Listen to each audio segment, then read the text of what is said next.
Hello and good evening to everyone. Thank you for joining me as we first give, I guess, condolences to the family of Mattherw Perry, who is known as Chandler on Friends. That was one of my favorite programs over the many years that the series were going on, and to his friends and colleagues who have been involved in his life over that period of time. So, this is a time for sadness and also for reflection. And for those who know what I talk about, part of the question that I have here is not only that we have lost a friend in the context of Mattherw Perry, but could they be a factor? Now, I'm very cautious about this, but I think it's important for us to address what is clearly a public concern. And I'll be detailing why I think this is very relevant and why I'm raising awareness of it. Because if these questions are not answered, they will only continue to be asked every single time something like this occurs. So there's a responsibility for us to get to the answers and reassure the public.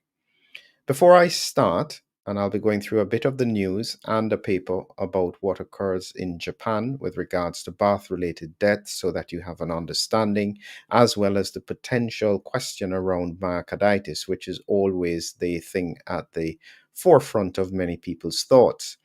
So, if you want to join me on Thursday of this week, I'll be talking about pre pandemic weight gain and pre diabetes, focused on the insulin resistance part of the question as to why I think, based on my previous research, that insulin resistance is the driver for obesity in middle aged people who are not overeating.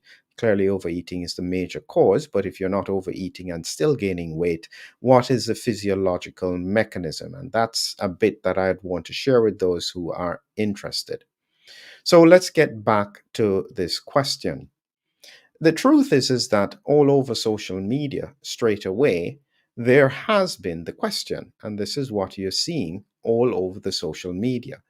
And people are linking it straight away to the elephant in the room without any clear idea as to how this is connected. Now, for anyone who knows me, I always speak about the elephant in the room because it's relevant. And once you're seeing excess deaths, unusual patterns, I would suggest that it would be prudent to make sure that you are sure. And at the moment, the reality is that we don't have enough research to try and clarify some of these issues. Now, I think that the big question about myocarditis, and I dealt with this just yesterday when I looked at the fact that we're having higher deaths in the context of drug overdoses in Vancouver. And I was linking that to the fact that there is potentially a risk that people are using drugs in normal quantities for them, but they have a lower tolerance to it, and it could be related to the heart or even any other physiological changes that may have occurred. Now, specifically in relation to Mattherw Perry, there has been a history of drug and alcohol abuse. However, it's not thought that that was relevant at this time. And so I'll take you to the article that was here, that was published today. This is on Leading Britain's Conversation, LBC News. And they made a few points here that I thought were relevant in terms of the final hours around him dying. He's only 54 years old and he drowned in a jacuzzi. There are a few points that they made here that I think are quite relevant. Essentially, that he was found at about 4 p.m. This is Los Angeles time, in the jacuzzi, and at that point he was already dead. But important to note that no drugs were found at the house. He does have a well documented history of addiction, but there was a strong feeling that he was quite sober at the time. They did not think that there was any foul play, and critically, he had gone out that same afternoon with a friend playing a game called pickleball. a sport similar to tennis but played on a smaller court. He had sent his assistant out for an errand, and then he was found dead when they came home. And so that detail, that historical detail, is quite important because what it indicated is that he was technically normal in terms of his activities. He was doing strenuous exercise, playing a game like tennis, and then he went in the bathtub or the jacuzzi. And that's where the question comes in with regards to that big issue around myocarditis. Now, the recent research that had come out, and this was an important piece of research, this was, I'll show you here. I mentioned it again just before, but sex specific differences in myocardial injury incidence after the booster vaccination. And this was done just in July 2023, and they were looking at troponin levels. And critically, they found women were more affected than men.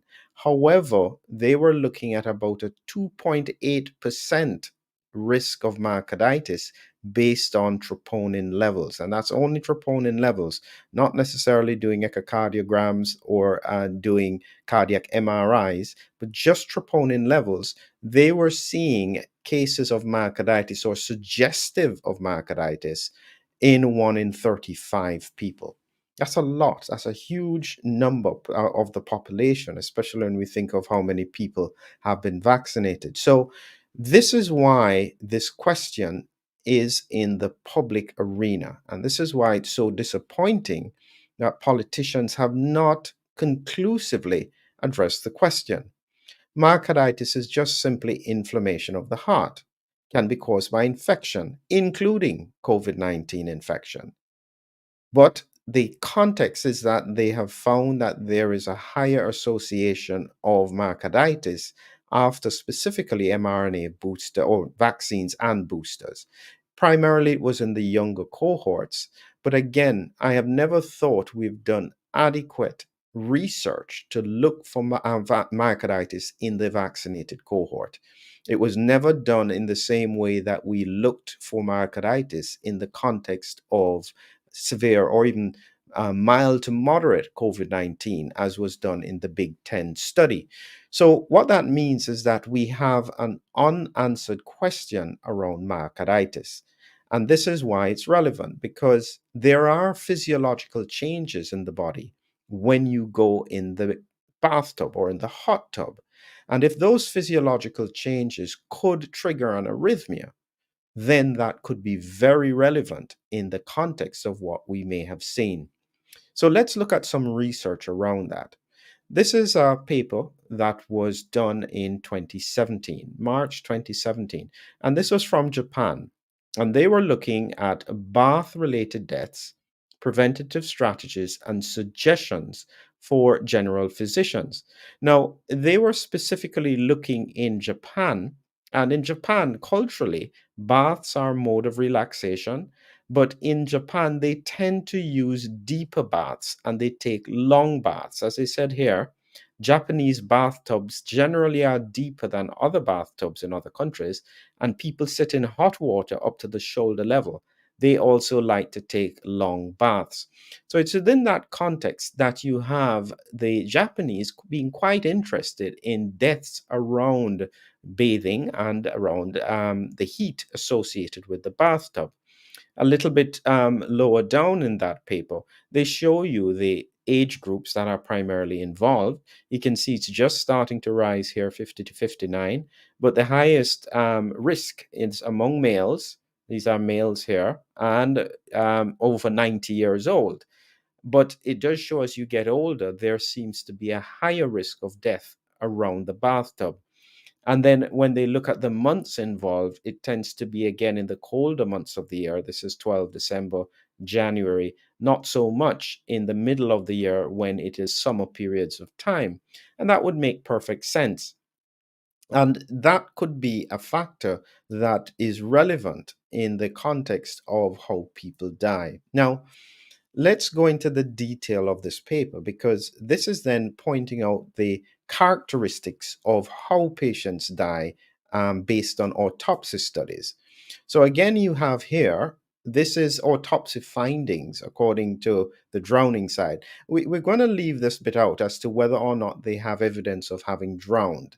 I'm particularly interested in the characteristics of the cases.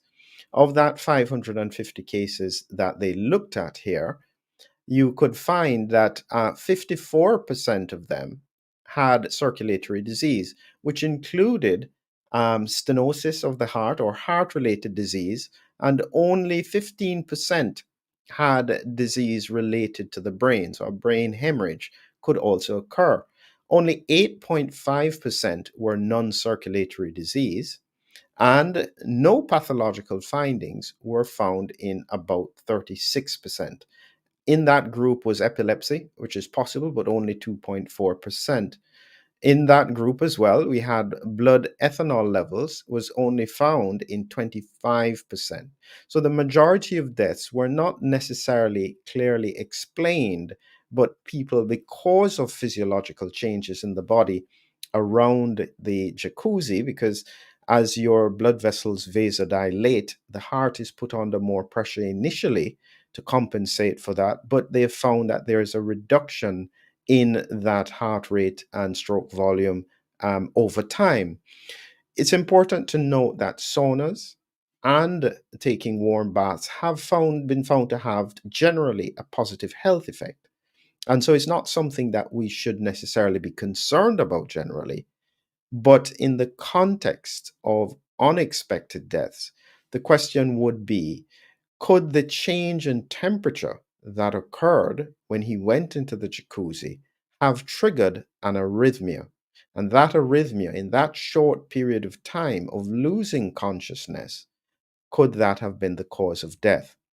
Now, here is the problem that we're going to find. And this is something that I think we really, really need to get clarity on. When it comes to diagnosing whether or not myocarditis is relevant, if there is not histological examination of the heart, meaning that in an autopsy they will look at the heart and the lungs and the brain, and they may not see anything obvious in terms of looking at that person's brain or that person's heart, but without then taking a sample of it and putting it under a microscope to clearly identify if there are histological changes that could be suggestive of myocarditis, with inflammation around the blood vessels and abnormal white blood cells deposited in the heart tissue. In my view, that is not an adequate detail of this study. So it's critical for this to be done. And this has to be done because the public perception, like it or not, is highlighting the fact that we are concerned. There are a number of people that we wouldn't have expected to die. And when they are high profile, it really draws attention to this issue. It cannot be of any benefit to the system that this is not addressed. And this has always been my question.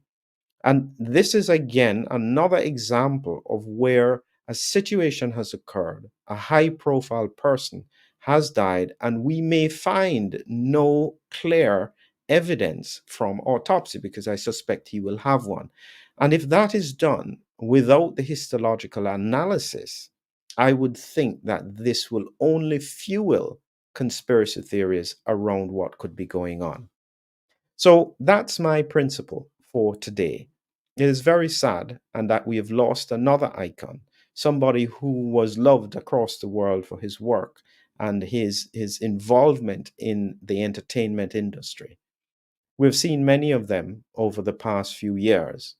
There must be a responsibility to not just ignore, but to find conclusive answers that will reassure the public that there's nothing for them to be concerned about.